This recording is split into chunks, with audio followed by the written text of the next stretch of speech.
Finally after 16 chapter बाद हमें एक फ्रेंडली नेबरहुड बोरूटो का चैप्टर देखने मिलता है, जहां हमें इस चैप्टर में एक भी फाइट देखने नहीं मिलती। इंस्टेड हम रियो और मासूरी को दोस्त बनता हुआ देखते हैं टीम 7 का। What?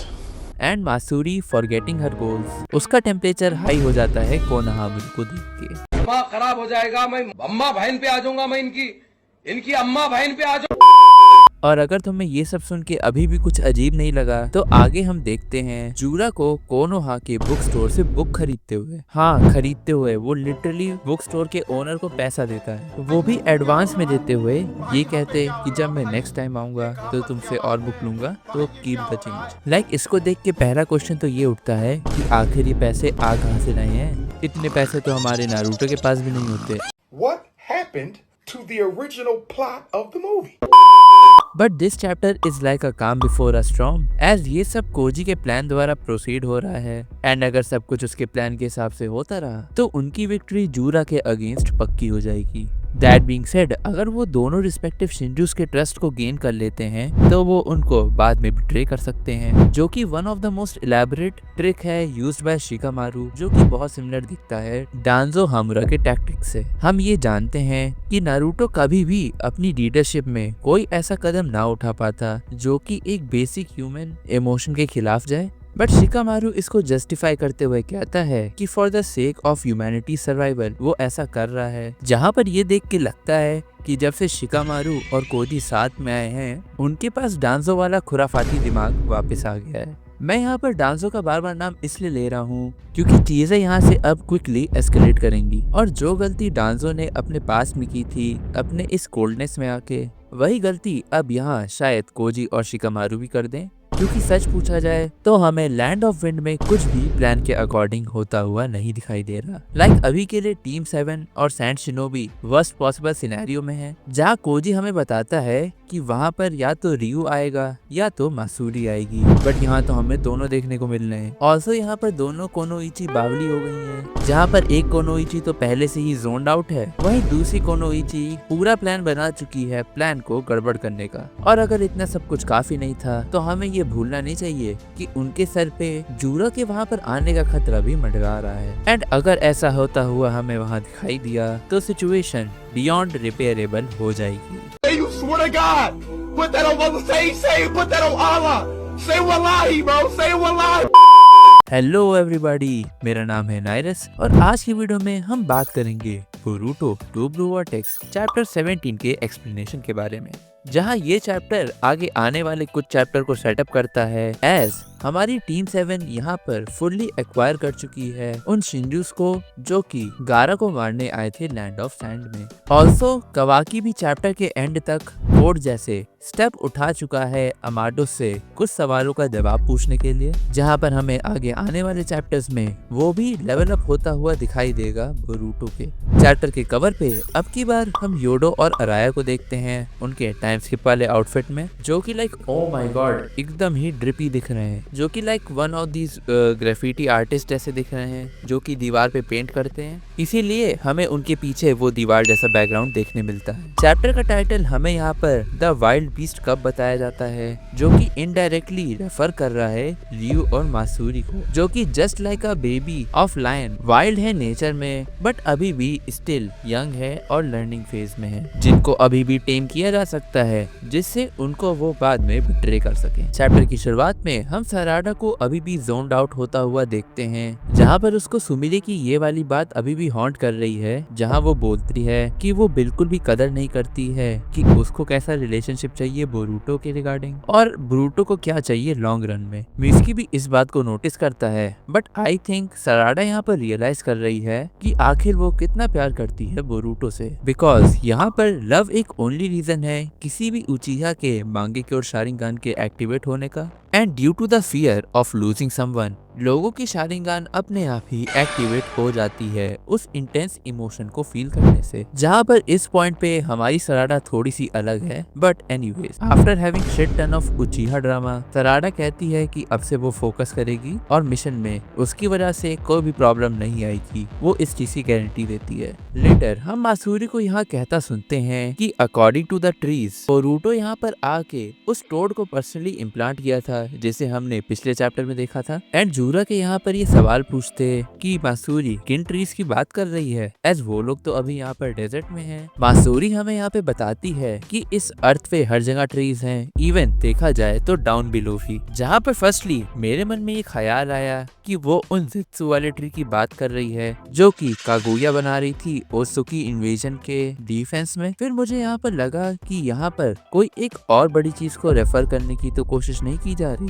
एज हम मोमोशिकी के थ्रू ऑलरेडी जानते हैं कि शिनोबी वर्ल्ड की हिस्ट्री बहुत बार रीसेट की गई है थ्रू शिबाइस पावर, एंड ये में भी कोई ऐसी कहानी को रेफर कर रहा है जो कि बियॉन्ड है कागुया और सिक्स पाथ के टाइम से भी पहले की, जो कि हमें मे भी आगे आने वाले चैप्टर्स में पता चले। बट एनीवेज, आगे हम अराया को उसकी हियरिंग वाली एबिलिटी को यूज करता हुआ देखते हैं, जहाँ पर वो रियू और मासूरी की बात को सुन रही होती है, जहाँ पर वो ये इंटेल गैदर करती है कि मासूरी एक सेंसरी एबिलिटी टाइप है और वो सून बोरूटो और उसके अकम्प्लिस को ढूंढ लेगी एंड इवेंचुअली वो उनको भी ढूंढ लेगी। तो कोनोहामारू वहाँ पे प्लान बनाता है कि ऐसा कुछ हो उससे पहले उनको वहाँ पर नीचे जाके रियू और मासूरी से डायरेक्टली बात करनी पड़ेगी, जिससे वो उनके सोल थॉर्न को ऑब्टेन कर सकें और वो शिंकी और मोइगी को रिस्पेक्टिवली बचा सकें। इस प्लान को मित्सुकी एक पॉइंट पे क्वेश्चन भी करता है कि क्या ऐसा करना सही रहेगा, एज वो अभी इस वर्ष के सिनेरियो में है जहाँ पर अभी उन्हें दोनों रियू और मासूरी का सामना करना है और सिचुएशन इस पॉइंट पे बहुत ही गड़बड़ हो भी सकती है। बट कोनोहामारू कहता है कि अब वो इतनी दूर आ ही चुके हैं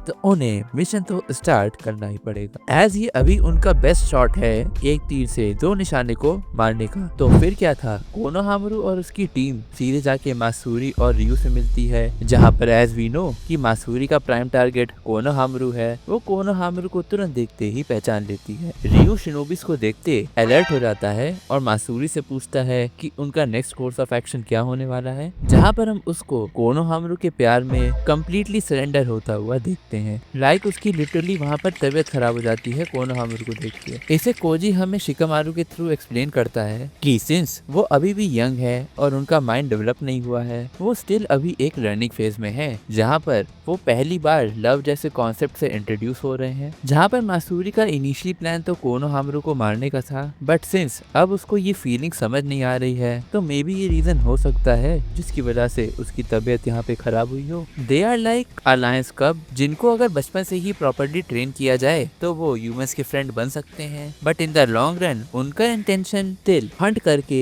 किसी दूसरे ह्यूमन को खाने का ही होगा, जस्ट लाइक शिंजू के इंस्टिंक्ट उनके रिस्पेक्टिव ह्यूमंस को खाने का। सो हम एक फ्लैशबैक में चलते हैं होकागे चेम्बर्स में, जहाँ वो उनके मिशन के दो मेन ऑब्जेक्टिव्स को क्लियर करता है। उनका पहला ऑब्जेक्टिव है किसी भी तरह के डिवाइन ट्री को खत्म करना, द वन जो कि ह्यूमंस के फॉर्म में है एंड इवन दैट वन जो कि शिंजू के बेस में हमने देखा था। सेकेंडली, ऐसा करने के लिए उन्हें उनके रिस्पेक्टिव शिंजूस को मार के उनका सोल थॉर्न बल्ब ऑब्टेन करना पड़ेगा, जो शिकामारू ऑलरेडी ही देख चुका है जब बोरूटो ने हिदारी को मारा था तब। अगर वो ऐसा करने में सक्सेसफुल रहते हैं तो वो उन लोग को वापस से ला पाएंगे जो कि ऑलरेडी ट्री में ट्रांसफॉर्म हो चुके हैं। बट कन्वर्सली अगर वो ऐसा करने में अनसक्सेसफुल रहे तो वो बार बार रिजरेक्ट होते रहेंगे, जैसा हमने चैप्टर 13 में देखा था हिदारी को होते हुए। तो ये बेसिकली एक टाइम बेस्ड रोप पुल का मैच है बिटवीन ह्यूमंस एंड शिंजू, जहाँ पर जिस भी साइड के पास ज्यादा लोग होंगे उनके पास एक अपर हैंड होगा सामने वाले साइड से लड़ने में। इसी बात पे कोनोहामारू शिकामारू से पूछता है कि आखिर उसको ये सारी इंटेल मिल कहाँ से रही है, एज ये सारी इंटेल तो उनको उनकी बोरूटो के साथ हुई इन्वेस्टिगेशन से भी नहीं मिली थी, जहाँ पर शिकामारू साफ साफ मना कर देता है